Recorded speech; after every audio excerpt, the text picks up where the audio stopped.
that the sun shines down its power to all the world and makes the wind blow strong as it will. So lovely earth can stay lovely still. Hello, ladies and gentlemen. This is Energy Week with George Harvey, the famous Tom Fennell, and the equally famous Guy Payne. How do you like that? We have a visitor today. Guy will be on a show on Channel 8 that will keep everybody entertained, and it has to do with the Sustainable Home Tour, yep, which is happening in Brattleboro and some surrounding communities. And in the meantime, he's going to sit here and tell us what we're doing wrong with Energy Week, or what is happening wrong with, well, he'll comment. And so should we, I guess I have to explain who we are. I go to the internet every day, and I start at usually about 4 o'clock in the morning doing research, finding news on energy and climate change, package together a synopsis for each news article I think is interesting, and put it on a blog which is called geoharvey.com or geoharvey.wordpress.com. You can get to it either way. And there's a link to the original articles, 10 to 15 articles every day, and you can go there and I will read off the dates for the news articles, and you'll be able to go to the website and find them by, there's a calendar in the upper left corner of the blog, and you can click on the date and then go to that date and find the items.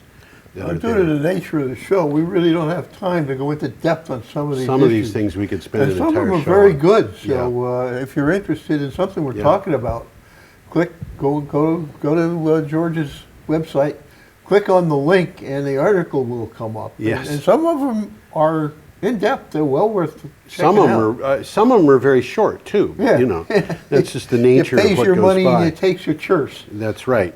Okay, we're starting with Thursday, September 29th, and our first item has to do with, whoops, misbehaving computers.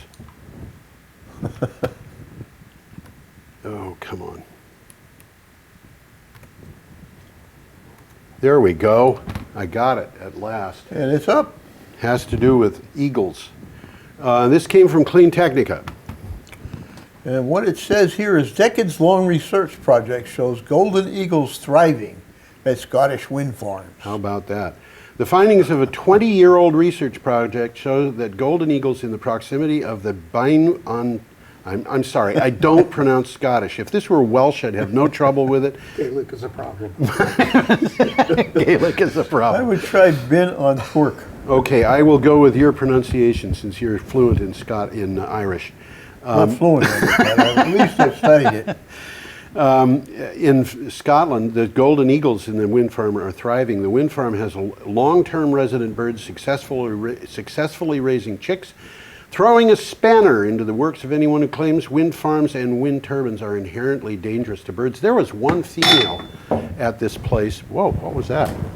There was one female at this place who lived there for I don't even know what it is. I know what it is. Here, just give it to me. There was one female who lived at the wind farm for 20 years and stayed out of trouble that whole time. Well, that's what we're talking about here. Yeah, she got married and raised a family. Many families for 20 years. Many families. Yeah. Well, there's a quick takeaway here. Yeah. Wind farms are a vital part of tackling climate change, but they must be carefully sited to ensure that they pose a minimal risk to wildlife and important habitats as possible. Yep. And that they are monitored to ensure any unforeseen impacts are identified and resolved. Yep. And the wind industry seems to be taking this into consideration. Yeah. And you know, the Royal Society for Protection of Birds is one of the most successful organizations in the world in terms of the numbers of wind farms it stops. Yeah. And they stopped several $1 billion worth of construction over just this last summer. But when they wanted a renewable energy source for their own energy, site. they used a wind turbine. And they did the research. They knew that wind turbine was very unlikely to kill any birds because of how it was sited. And they also put in a system under software which prevents it from killing bats, because they knew that in order for bats to be at the height of the wind turbine, it would have to be within half an hour of dawn or dusk, and the wind would have to be within a certain level of speeds. So when that happens, they just shut the wind turbine down. Okay. You know. Sounds like it's doable to me. It sounds doable to me. In that article, is there anything specific about this siting, or what the criteria are for siting? What I just mentioned is in the article. I don't think the article goes into general criteria for siting, but Okay. there are general criteria. There's one wind farm, for example, in California, where the problem is that the wind turbines are made of lattice, and the birds will nest in the lattice. Yeah. And they're tearing all of those wind turbines out. There's a huge number of them. It's a couple hundred of them. They're tearing them all out and replacing them with far bigger turbines. On poles. On poles, Yeah. so there's no lattice work. Yep. And when turbines are bigger, they are higher, so they have Yep. fewer birds flying among them. And the blades operate at lower speeds, and they are able to get more energy out of the same area by having a tenth as many But- turbines. And bigger turbines. Bigger turbines. This was one of the first wind farms in America, wasn't it? Yes. Yeah, so And the it's small really- Huh? the small turbines are also noisier. Yeah.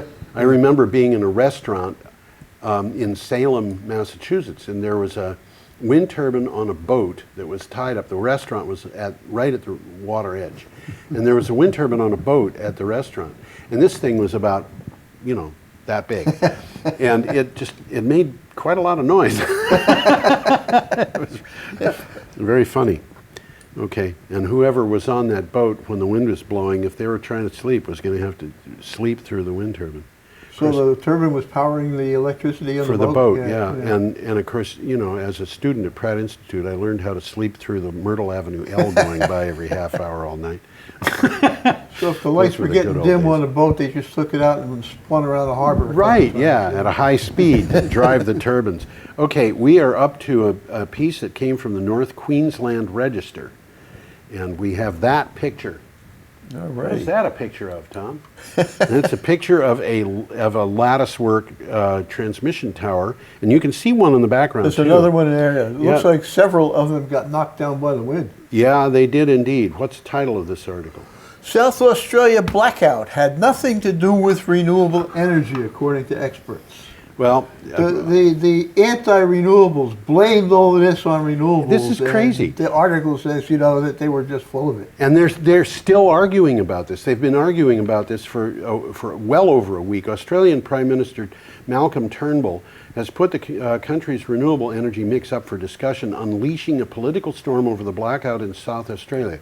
The whole state was down for hours and hours and hours. And I think there were parts of it that were down for well over a day. Experts insisted the statewide electricity failure had absolutely nothing to do with the state's heavy reliance on wind power, 40%. The storm brought down 22 of those poles. 22 of those them. things. It had nothing to do with wind generation. It had a lot to do with wind power, though. Yeah, they The couldn't get the wind power blew anywhere. that down.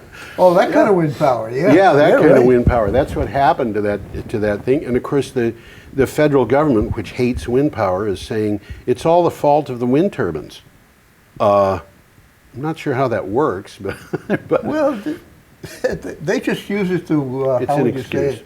it, to exploit. yeah, absolutely. We'll touch base on this one a little further down. Yeah. There's a few more quotes Yes, I had. indeed. But and one thing that we should remember here is they're saying that if they had a coal burning power plant, it would have kept the electricity flowing. And how they could do that with the transmission lines lying on the ground, I'm not sure. But it reminds me of that outage that we had on a hot day several years ago when the power line sagged. Yeah. And they hit touched a tree or something touched like a that. tree, Yeah. which caused an arc, Yep. which then caused an overload, and you had a cascading failure. That's exactly what happened. Started in Ohio, and it ended up taking out almost the entire northeast of the United States. Absolutely, I remember that well. And if we had had wind power in there, they would have blamed the wind power, I'm sure. But what can you say? Okay. Hey, never let a good crisis go to waste. Never, obviously. You want to go on to the next one? Yeah, this is an interesting one. Comes from Bloomberg. 2 gigawatt solar project in China. That's a big project. That's a big Will project. be the world's largest. This For a would while. be just about 1,000 times the largest project in Vermont. Yeah. Our big projects tend to be 2 megawatts. Yep. This is 2 gigawatts. This is 2 gigawatts. Wow. China's largest private investor group, China Minsheng New Energy Investment Company, is developing a 2 gigawatt solar farm in the Ningxia region, which will be made up of 6 million solar panels.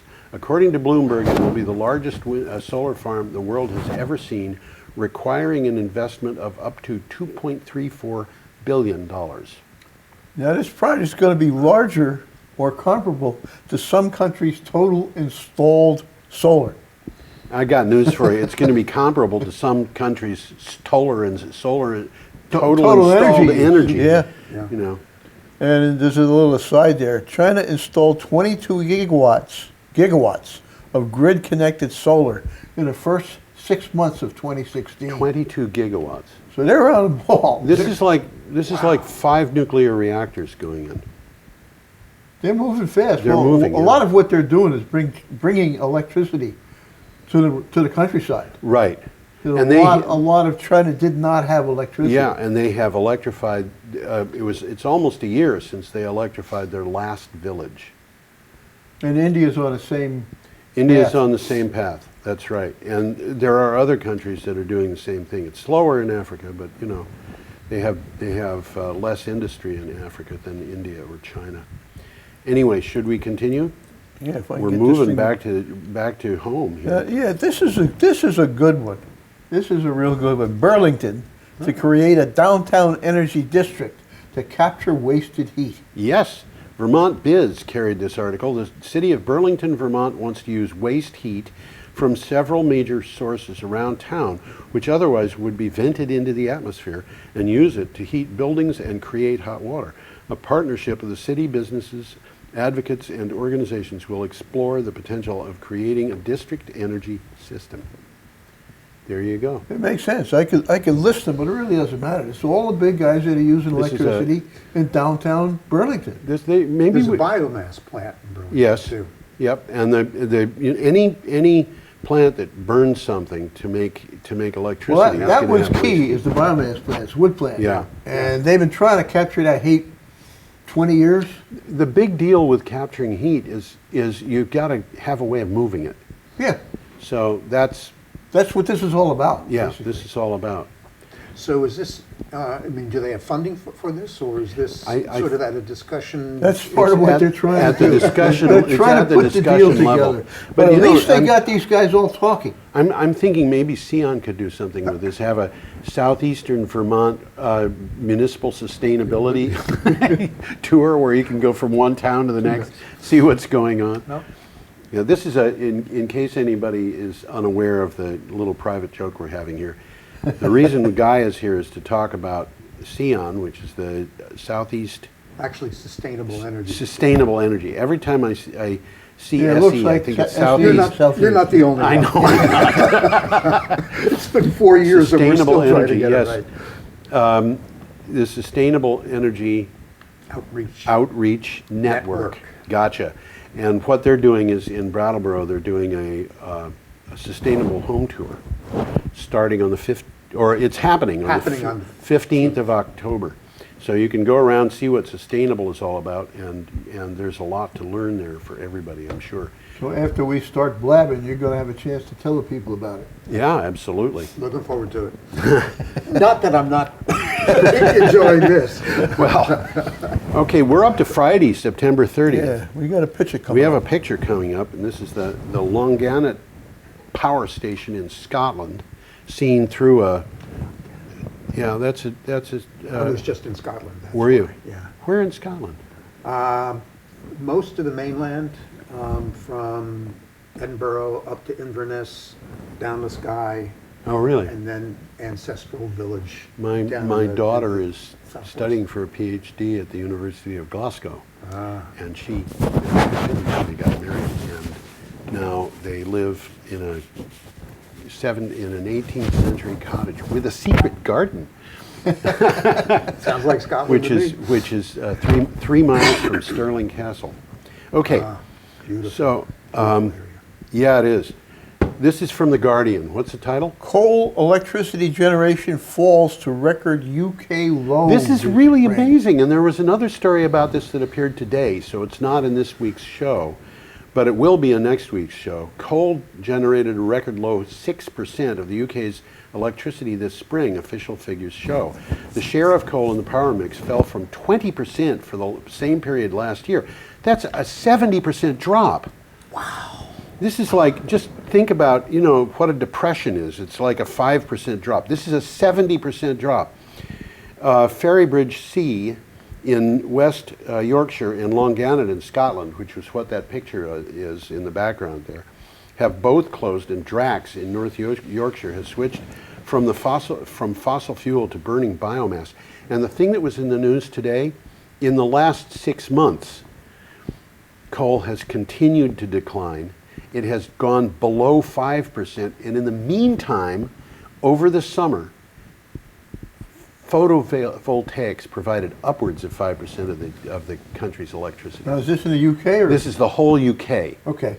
The whole UK got more than 5% of its electricity in the last 6 months from solar, and less than 5% from coal. Okay. Does that? Turning it upside down. I think there may be something happening here. Hey, money talks. I you know? suppose That's it what's does. happening over Well, there. they're saving money with solar, and people can put solar on their rooftops and go into competition with their own utilities. Why not? You know. Absolutely. So that was from The Guardian. Are we done with that one, Tom? I think so. I think you've covered everything there. Okay, we are up to longisland.com, still on Friday, September 30th. Moving back to America. America. Governor Cuomo announces 35,000 solar installations completed on Long Island. New York Governor Andrew M. Cuomo announced the completion of Long Island's 35,000th residential solar project, marking a 320% growth in solar in the last 4 years. The governor's clean energy standard would supply 50% of the state's electricity from renewable energy sources by 2030. And, you know, one of the things that happened here, and this happened years ago, but I keep bringing this up on the show, is the amount of solar power that has been installed in the eastern part of Long Island has made it unnecessary to build a $500 million transmission project. That's exactly right. Well, there's a backstory there. Yeah. Eastern Long Island is populated by relatively wealthy people. Yeah. I mean, that's where the Hamptons are, and a Yes. lot of these are New Yorkers with second homes. Yes. But they've got the money to invest in solar, Yes. and they've been doing exactly that. They had the money 10 years ago, Oh, yeah. 5 years ago. Yeah. Now everybody has the money because you can save money by investing in solar. Now you can do it, yeah. Yeah. If you've got the money to pay for an electric bill, you've got the money to pay for solar. You just find a way to do it. But they have managed to provide their own energy out there. You know, Yes. instead of having to run a big transmission line. That's which right. was well into They the were planning. They were. They almost They broke almost ground. got it, and then they said, "Wait a minute! Before we break ground, we should really kind of examine the economics of this," and discovered that they didn't need it. They had a huge increase in the amount of electricity that was being used. They knew that, but they didn't have a huge increase of the amount of electricity that was being transmitted in the lines. And of course, it meant that at peak power times, those lines might actually have been transmitting electricity in the other direction. The other direction, right. So, you know. Yeah. Okay, up to The Guardian, still Friday, September 30th. Back to our old friend. Our old friend, that's right, Hinkley Point. which we predict will never be built. Yeah, I'm on top of that. But The minister signed a go-ahead for Yeah. the nuclear power plants. So as of this program, it's on the It's on track. agenda. Yeah. It's on the Well, agenda. there's still a lot of people squawking about it. The UK has signed an 18 billion pound contract with France and China to build the Hinkley C nuclear power station, giving final go-ahead for construction at the site in Somerset. The deal was finalized in a low-key ceremony. You better believe it was low-key. In just 2 months after Theresa May, who was a prime minister, put the entire project under review. And you know, this thing is a mess still. The union for EDF, which is building it, doesn't want to see it built. So we'll see what happens here. A little aside here that was in the article. Yeah. The Hinkley Point developers will face a $10 billion cleanup bill at the Yeah. end of the plant's life. Nobody's even talking about that one. Yeah. And Who knows? this is an article. This is a sentence from the article. In the unlikely event Hinkley is working sometimes in the second half of the next decade, renewable energy will be much cheaper. Yes. Yet British consumers will still be forced to pay Double. over the odds for nuclear power. Yeah, they've got a guaranteed wholesale price of double the normal Which is price ridiculous. in order to build this thing. And they say it's like being locked into an expensive fixed-rate mortgage as interest rates plummet. He did it. He did it.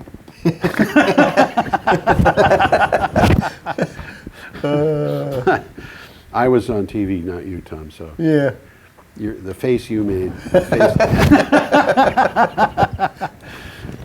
You know, as I think about it, I haven't shut mine off. So mine never goes off. So I don't. I don't have one with me, so Yeah. let's see. Okay, we're up to Saturday, October 1st, and we've got an We've got item a here picture from here coming Bloomberg. Yes, a picture? Yes, indeed we Yeah, do. we've got a picture. There it is. Whoop, one German picture. coal-burning power Let plant. me get that picture up. Here it is. You want to get that picture up? There you go. More German coal plants face early closures as profits fade. A quarter of hard coal-fired generation capacity in Germany may shut down ahead of schedule if plant operators forego spending on upgrades, according to Norwegian consulting firm Nena AS. Stieg GmbH. And I'm not going to try to explain it. The fifth biggest That means power... a corporation. I know it does, and Yeah. the reason I'm not going to explain it is because I forget. But the fifth biggest power The product... Cell Shaft MIT something or other. It Oh, means okay. Company with limited liability. Okay. Fifth largest power producer in Germany is considering shuttering at least 5 of its 13 German coal stations. These are hard coal burning. They are less polluting than lignite. And the lignite Lignite's is horrible. horrible, but it's not closing down. And the lignite, I saw a picture of a lignite pit. And with it was a description of a pit that they wanted to build very near the Polish border. And the pit they wanted to build was about 3 times the size of the island of Manhattan. Wow.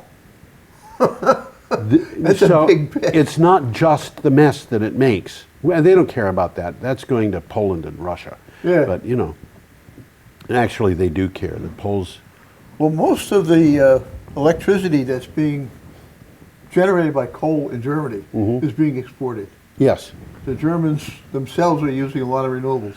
Well, I mean, you've got a model of this in Mecklenburg-Vorpommern, where the state has 130% of its electric needs supplied by renewables, and they're still operating coal-burning power plants, and they're shipping the electricity and the pollution to Poland. Yeah. You know. And by the way, the head of 50 hertz, which is that is 508 hertz, Yeah. as a single word, who I think his name is Boris Schmidt. I might be wrong about that, but he said that they figured, and this is the grid operator that operates Mecklenburg-Vorpommern and the rest of what used to be East Germany.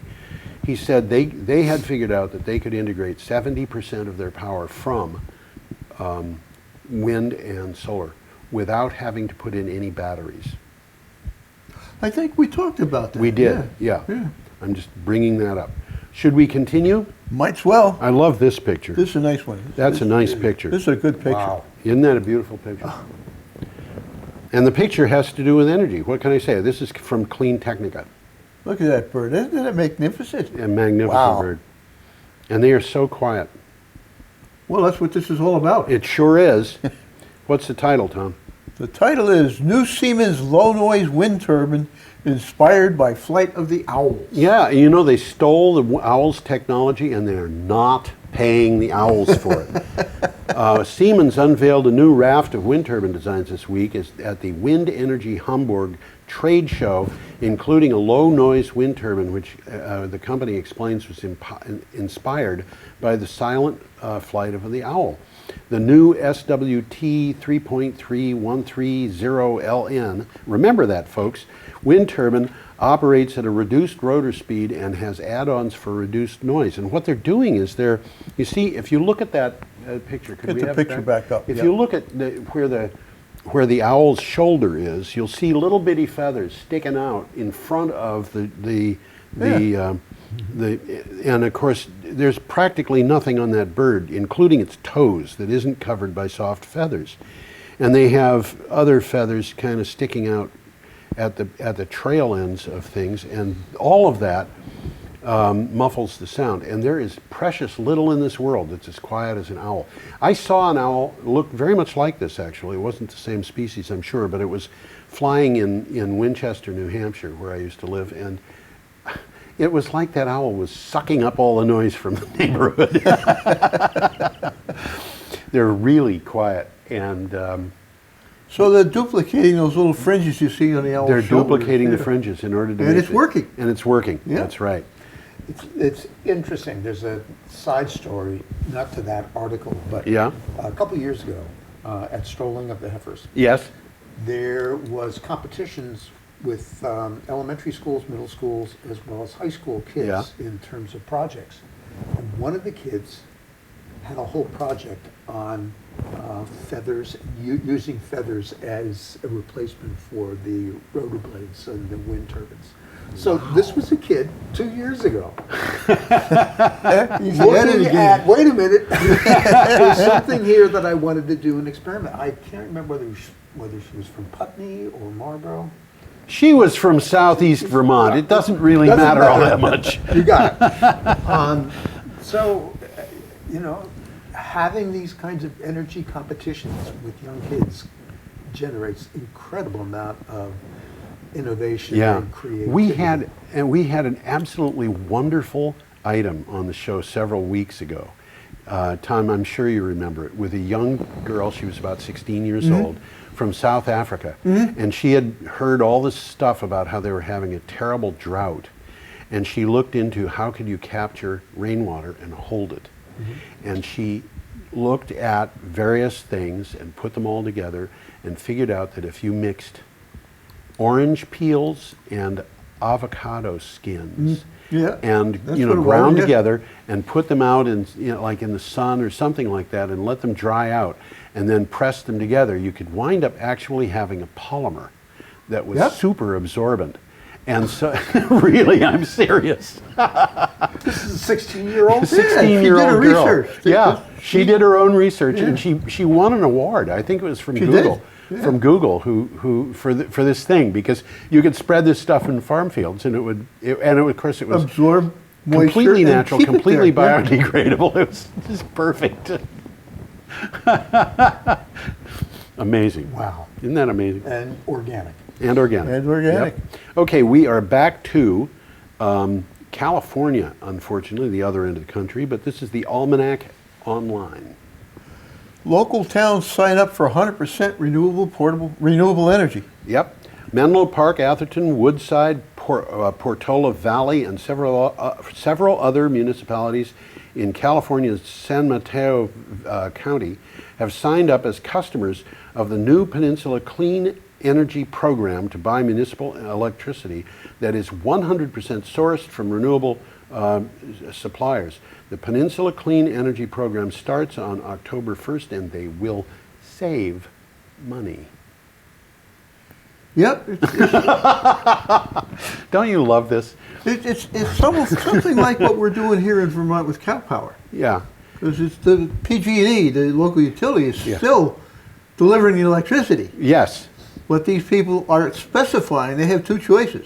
Stay where they are, Yep. or they can get 50% renewable, or they can get 100% renewable. And they went with 50% is cheaper, 100% costs a little bit more, Yeah. and everybody's in love with the program. Yeah. And this is similar to a program that is going on in Greenfield, Massachusetts, just down the road from us. Yeah, it is. Yeah, you're where exactly right. Almost 100% of their electric power for the entire city is coming from various renewable sources in New England, including solar, their own solar, but also wind power in Maine, wind power in western Massachusetts, and other sources. And the people saw, when they switched to 100% renewable, saw a reduction in their power bills. Not a huge reduction, but a reduction. We're up to Sunday, October 2nd. And we have something here. This is the new picture. It's very boring. There it is. I like that picture better, but we'll look at this one. This is from a publication called Teslarati. Yeah, I saw that one, yeah. What's the title? Teslarati. Netherlands utility to use Tesla Powerwall to make a virtual power plant. Now, we've talked about virtual power We plants sure have. before. Eneco, a Dutch utility, wants to use several hundred Tesla Powerwall batteries to create a virtual power plant, and they're willing to pay customers to participate. If Eneco can tap just 30% of the electric storage in the hundreds of Powerwalls, it can avoid using peaking plants powered by fossil fuels to balance the grid. Now, you know what? You can do this in Vermont. Yeah, we're doing the same thing here. Green Mountain Power, you can buy a Tesla Powerwall, put it in your house, and if you give Green Mountain Power permission to charge the Powerwall at night, Yep. and then use any power they need from it during Yep. the daytime, Oh, there's a limit on it. They can't use it all. they can't use it all. No, there's a bunch of limits. Like you can't go below a certain level with I those think it's batteries. 30%, but It might be. That sounds like it could be right. But they actually pay you a fixed rate per month Yeah. for the right to do that, whether they use it or not. whether they Yeah. use it or not. Sounds fair to me. Yeah. So, and now, still Sunday, October 2nd, we're at the Center for Research and Globalization. Got a title on this one, Tom? I'm just pulling it up. I You're was still pulling it reading up. something from the old article. Okay. Well, I will read it anyhow because it's not specific to it. Okay. I never knew this before. The carbon emission created during startup of a peaker plant is often several times higher than they are once the facility is running. Why not? You know, Yeah. I mean, Yeah. startup, it's like a car. Exactly. You I was thinking know, that the same. old cars, you had that choke on them, and Yeah. the choke would dump fuel into bad stuff. Oh man, and then it would smoke. And of course, in the old days, like when I was born, cars were coming out of the factories new that were smoking. So what can I say? Yeah, we'll bring you up to date. Yep. This is in France. 28 nuclear plants are at risk of catastrophic failure. 28. I have 18. Well, there's A bunch. There's a bunch. 28 plants. 18 of them are in France. Oh, I see. Okay. That's what the A study review is. of safety of France's nuclear power stations found that at least 18 of EDF's units are operating at risk of major accident due to carbon anomalies. The review was carried out at the request of Greenpeace France following the discovery of a series of metallurgical flaws in a reactor vessel at Flamanville. And this is, as I said, from the Center for Research on Globalization. And this business of metallurgical flaws in European reactors is a serious problem that it was discovered only Serious about 5 problem. It was there from the beginning. They Yep. didn't make them right in the first place. That's right. And it's going to cost an awful lot of money Awful to lot fix. of money. And And if- maybe the fix is going to be to close these things. Yes, and this is and when you've got a country that's as heavily dependent on nuclear fuel as France is, I mean, they're getting something like 73% of their electricity from nuclear power stations. Yeah. And you know what they decided was they were going to get themselves one huge basket and put every egg they could find into it. You know, and that's what they've got. Isn't there a proverb about that? I think there is. Okay. You know, and when those shut down, the economic loss, not just in terms of energy, but the economic loss to the region is extraordinary. Yes. Just what we're experiencing. In Vernon, yeah, absolutely, absolutely. It is extraordinary. Okay, Monday, October 3rd, we are up Okay. to that. We got a picture here. We have a picture. Okay, this is from Harvest Public Media. A battle over bringing local renewables to rural electric co-ops. Rural electric cooperatives once brought electricity to far-flung communities, transforming rural economics. One co-op in western Colorado is trying to spur economic development again, partly by generating more of their electricity locally from renewable resources. But that will require legal action. Well, the backstory here is these co-ops got together and formed a different co-op to supply power to them. Yes, And then they all signed like 40-year contracts. yes, And then things have changed. right. And these guys are saying, hey guys, it's cheaper for us to put up solar than it is to buy from you. Yes, they are allowed. And so they're fighting this out Yeah. in court. They have the contract says that they are not allowed to get more than 5% of their electricity from sources other than their central source. Yeah. And Which is interesting because they own the central source. they own the central source. But so do a bunch of other co-ops. And if they pull out of the central source, then everybody's power bill goes up. Yeah, yeah. And I think it may be that some smart guy can figure out some way to get out of this problem. Well, it's in the courts now. So It's in the courts. I'm sure they're going to try and settle it. in a Oh, way they're trying to settle yeah. it. Yeah, they are. Interesting takeaway from this article. If the nation's rural co-ops were to transition completely to renewable energy, it would create a 200 gigawatt market, 200 the gigawatts. equivalent of at least 100 Hoover dams. Yeah, and probably about 60, 50, 60, depending upon how you do it, nuclear power plants. Yeah. So this is a lot of So this is electricity. kind of a And that's portent just of things to come just here. the co-ops. That doesn't count things like PG&E or All they're talking about here is co-ops. you know, all they're talking about is co-ops. And of course, the co-ops were established in the West to bring power to well, the people. they had them in the East too. Our house. Oh yeah, but they're big out west. Yeah, we've got Vermont, the Vermont Electric Co-op. and we've got the New Hampshire. There's a co-op, big co-op in New Hampshire. When we got power in Winchester, the house that I lived in Winchester, New Hampshire, was in my family starting in about 1927, 8, 9, something like that. But before the Depression started, and that house originally, when my grandmother got it, did not have any electricity, and it had the most primitive indoor plumbing you could imagine. In those days, bucket? no. It actually had a pipe running from a spring that was a little higher than the house to the kitchen, where there was a wooden sink, Yeah. and the water ran continuously into one side of the sink, and then there was a wall, and it ran down the wall and out from the other side of the sink, and it just went continuously by. Yeah. So if you wanted water, you took a ladle and you ladled it out of the sink. It was like taking it out of the spring. Yeah. And that's how it worked. And the only problem with things like that is it doesn't allow for, aside from the fact that it doesn't allow for indoor, a toilet or anything like that, or a shower or anything. In the old days, went through lead pipes. Oh yeah, it did. So when I was a little kid, and it wasn't because I was living in Winchester, it was because I was living in Illinois, this was a much more serious problem. And I had little lines running across my fingernails, and nobody knew what they were from. Okay. And I had anemia, and nobody knew what it was from. Wow. And it was from lead poisoning, Wow. because the house had lead plumbing. So anyway, should we go on? We might as well, can't dance. Stop my bemoaning my horrible past. Inside Climate News. What's at stake for the climate in the 2016 election? Wow, Donald Everything. Trump. Yeah, everything. Donald Trump has said he wants to abolish the EPA. That's no small feat, given that the agency was created by law, one side by a president named Richard Nixon.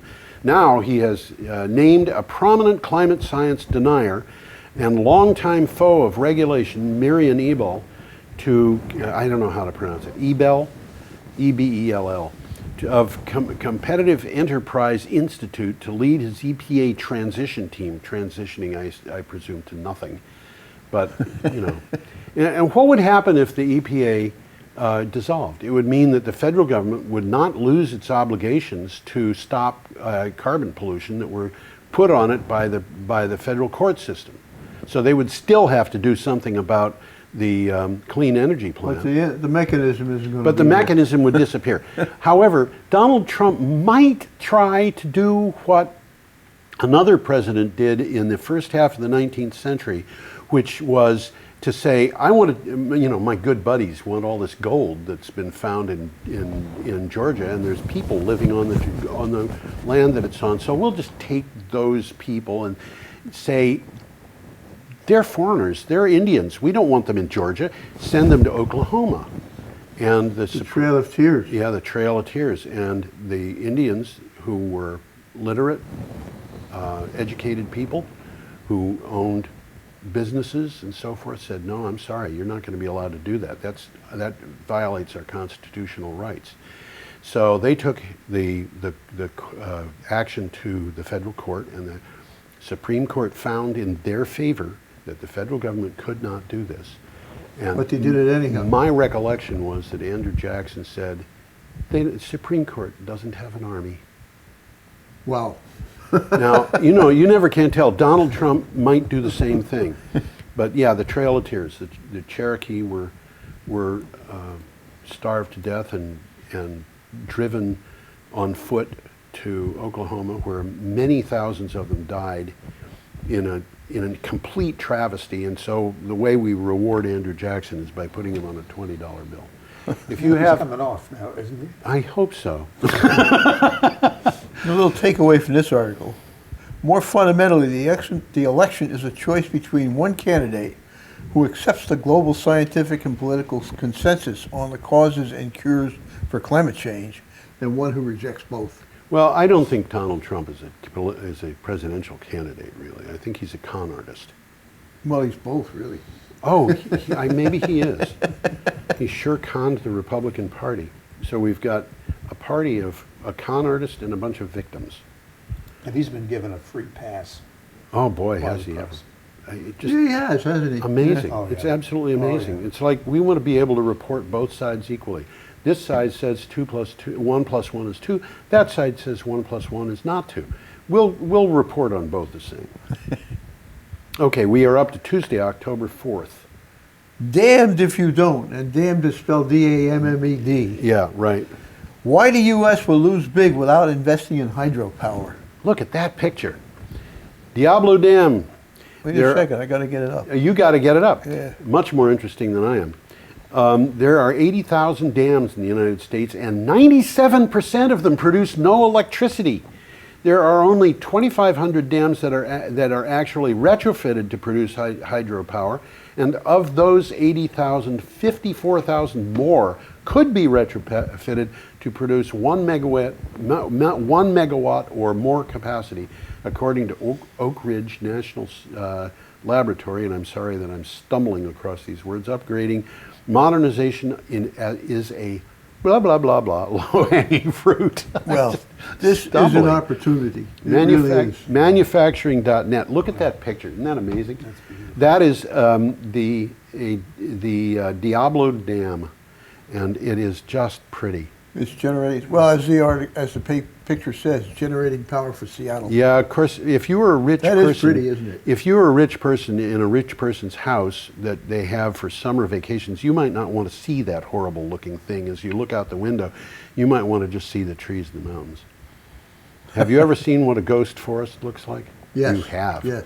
Entire beautiful rolling mountains, rolling hills in the central Appalachian. They just all turn red about the middle of the summer, and the next year there's no leaves on the trees, and after that the bark falls off and the trees are all dead, and after that the wind blows through the dead trees and scours the ground, destroying the soil. And this is happening all across the central Appalachians in areas where they haven't removed mountaintops for coal, which they're going to burn or have burned in order to be able to, I'm sorry, it's not to be able to do it, but they do put mercury into Lake Champlain. So if you go to Lake Champlain and fish for trout and catch a record breaker, don't eat it. It's polluted. This article is This article has some implications for One thing, Vermont. keep the fingerlings, huh? That's all you do. Yeah, I'm sorry, Tom, you were saying. This article has implications for Vermont. Yes, it does. We have a number of these dams up and down the Connecticut River Well, not that were just- there for flood control. Not just the Connecticut River, No, all but- through the state. But there's a Yeah. whole program that the Corps of Engineers put in the 50s. Yes. Of these dams up Yes. and down on both sides of the river. Right. That are for flood control down in Connecticut. Yeah, they don't want Springfield, Massachusetts, or And- Hartford yeah, yeah. to flood, so they Yeah. have dams in Vermont. And it used to flood bad this spring. It sure did. So Yeah. that has been mitigated, but Yeah. the point of it is, these are great opportunities, and there are people, we've talked about them on the show, Yeah. that are looking to implement. Lori Barg is Bingo. one. She did Perfect example. a study for the DOE several years ago. I think they said that you could get 200 megawatts if you developed all the undeveloped or underdeveloped dams in Vermont that are already in place. They already have water backed up behind them. This has happened in Townsend. Well, Townsend and Jamaica dams are And coming Jamaica. on board as we speak. Yeah, there you go. And we could supply a major part of our electricity using dams that are already built. So, should we go on? Can't dance. Clean Technica. Okay. We've got another picture here. This picture looks impossible to me. Is this a photograph or is this a painting by a? Photoshop. I don't know what it is. It reminds me of Salvador Dali or something. I don't know, but it just doesn't look real. And yet I don't know I don't think that is Photoshop because No, I think stuff it in the looks to me foreground. like it's a hotel. Stuff in the foreground looks to me like it shouldn't be there, and we've got that little grass shack or whatever it is, but I don't know. Wow. Okay, let's get off of the admiration and onto the subject at hand. This came from Clean Technica. You know, it's a shame because I never realized how beautiful Cape Verde was, and it is a beautiful place. Yeah. But the economies, there is no economy in the Well, Cape. they're fixing that. I hope so. Yeah. Okay. When I lived in Rhode Island, Yeah. a lot of, we call them Portuguese, but they were mostly from the Cape Verde Islands, Yeah. who were coming to America to make a living because they couldn't make one at home. Yeah. Okay. Clean Technica. What's the title, Tom? Cape Verde leads with 100% renewable electricity. Huh. Well, See? right out in the middle of the ocean. Yeah, and they don't have to export money anymore for their electrical power. That's the point. going to be a big deal for them. At the beginning of the decade, Cape Verde authorities set a goal of getting 50% of their power from renewables by 2020. The country has already achieved 25% of the electricity coming from renewables. Cape Verde has 30 wind turbines spread across its 4 largest items. Now it's changed the goal. It's going to move the target from 50% by 2020 to 100% by 2020. So they're finding this is so easy to do that they're going to stop importing oil to burn for electricity. Well, And this is a no-brainer, really. It is. They got the wind from the trade winds. yeah, They've got a lot of desert there, so they got a lot of this sun. is offshore wind onshore. So they're paying on. It is offshore wind onshore. They're right. paying onshore prices for offshore wind. You were going to say something, Yeah. Guy? Oh, okay. Anyway, that was from Clean Technica. There's a little takeaway here. Yeah. I'm going to try to be quick. The government wants to invest in these technological innovations so they can export them to the rest of Africa. Yes. This is an educational. They're It's not an looking to make educational money thing. on it. They want They the want other, this to work elsewhere. Yeah. They want to be the model. That's And, cool. You know, it is cool, yeah. Our next item is from Wednesday, October 5th, and this is also from Clean Technica. Okay, let's. We were. I know the title of this. We're I up can here read it already. if you want. Coalitions studying hypocrisy and ignorance on renewable energy. What are you going to tell us? what Don't the you coalition love is? this? Australian coalition government dropping all pretended support for renewable energy contradicted the grid owner, the market operator, and the biggest generator, saying a coal plant would have kept the lights on when the power lines were blown down. This is an elaboration of what we talked about earlier. This is, ladies and Do gentlemen, we know how? never believe anything I say. You know, I'm the prime minister, but never believe anything I say. This Well, is the crazy. CEO of the world of the biggest generator Yeah. has made a quote here. Yeah. This is the boss man. Yeah. The company that owns the largest coal plant, the 20 largest coal plants in Australia, is saying this. Yes. If Australia wanted the best system security, they would be better off with local generation and microgrids. They could do that. They could only do that with more renewable energy.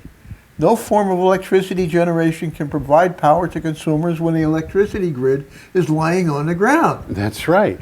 And the government, you know, this is Malcolm Turnbull who took over after Tony Abbott, who was the same, except that he was, Tony Abbott actually, aside from the fact that he looked like a twerp, was basically a clone of Donald Trump.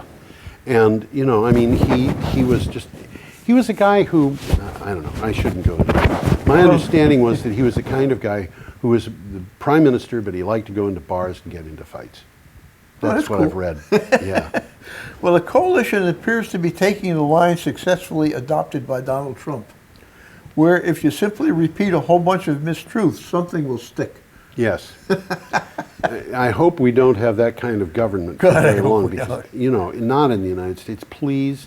I mean, we lived through a time when the Ku Klux Klan was probably the most powerful organization in Washington. I don't want to see that again. I'm sorry. And Donald Trump, you know, there used to be in the United States an anti-Masonic party. Yeah, there was. Yep. And now there's an anti-Mexican party. Yeah, for all intents and purposes. Yeah, Yeah. enough said. You didn't know what? There was an anti-Masonic? No, an anti-Mexican? Yeah, it's called the Republican Party under the leadership of Donald Trump. Really, you know, where did this country get its power? I mean, political power, intellectual power, all of that. It got its power from one source, and that was poor foreigners who got here, most of them scared, and many of them, or possibly most of them, illegally, according to somebody's definition of law. Yeah. If you're Irish, your ancestors probably got here illegally. It's still happening. What can I They're say? coming over here on tourist visas and staying and working. The Irish are. Yeah, you know, my And ancestors. others are, I'm sure other nationalities are as well. I had ancestors who didn't ask permission. You know. Well, What can I say? I never asked my grandpa what he did. So I don't know. You know, I had an acquaintance whose grandmother came from Ireland, and she settled in New York, and she, after many years, applied for citizenship. And when she went to the federal government, she got it. To get it, one of the questions they asked her was, "Have you been out of the country in the last 7 years?" And she said, "Oh yes." And they said, "Where did you go?" And she said, "Jersey City."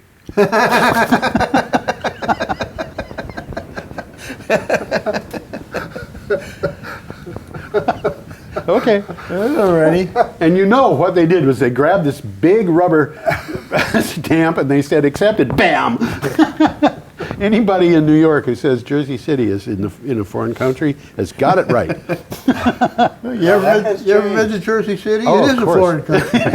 Well, you gotta realize, in the 80s it was, but It's not anymore. it's not anymore. Yeah. I mean, that is... It's been gentrified, hasn't it? Yes, Yeah, it has. and I know So people- I used to work there. So. Yeah, I know people who have said Hoboken is just a wonderful place to live, and there's so many people whose experience of Hoboken consists of coming in on a train, walking through a train station, and taking a subway to New York, and they think of Hoboken as a place where steam comes out of the ground.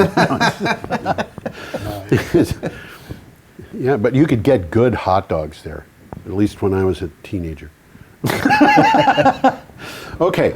We're up to Bloomberg BNA, and we're we on got a picture here. Wednesday, October 5th here. There it is, the Rush Creek Wind Farm. No, that's the Rush Creek Wind Farm, but that's not this story. That's not what the article is.